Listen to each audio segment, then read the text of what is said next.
सरिला नवदिनात्मक यात्रा बड़ देउल को बाहुड़िले तीन ठाकुर रसगोला दे महालक्ष्मी मानभंजन कले महाप्रभु श्री जगन्नाथ। आज मिल नीलाचल अबड़ा नवदिनात्मक यात्रा सारी बड़ देउल को फेरी बड़ ठाकुर। गोटे पहंडी रथरू रत्नवेदी को तीन ठाकुर निर्धारित समय ठारू विलंबरे पहंडी आरंभ होता। भक्त और भगवान परस्पर को छाड़ी जावाक चाहू नथिले।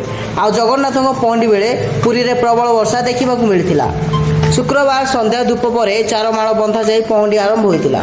पूर्व निर्धारित नीति निर्घंट अनुसार सबु काम सरीथिला।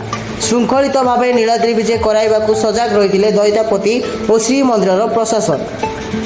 प्रथमे चक्र सुदर्शन पर देवी सुभद्रा और श्री बलभद्र को गोटी पहंडी श्रीमंदिर को निया शेष में रत्नवेदी अभिमुखे बाहुड़ी जगतर नाथ जगन्नाथ हेले सिंहद्वार निकट में महाप्रभु बाट ओगाड़ी माँ महालक्ष्मी।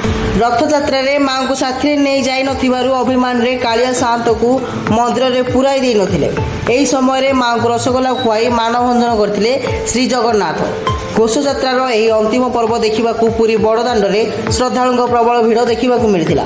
27 दिन पर आज रत्न सिंहासन को फेरी महाप्रभु। तेबे आज बड़ देउल रे नीलाचल अबड़ा पाइबापी आनंद बजार में प्रबल भिड़ हेब बोली आशा करा जाउछि। ब्यूरो रिपोर्ट जागरण 24 न्यूज।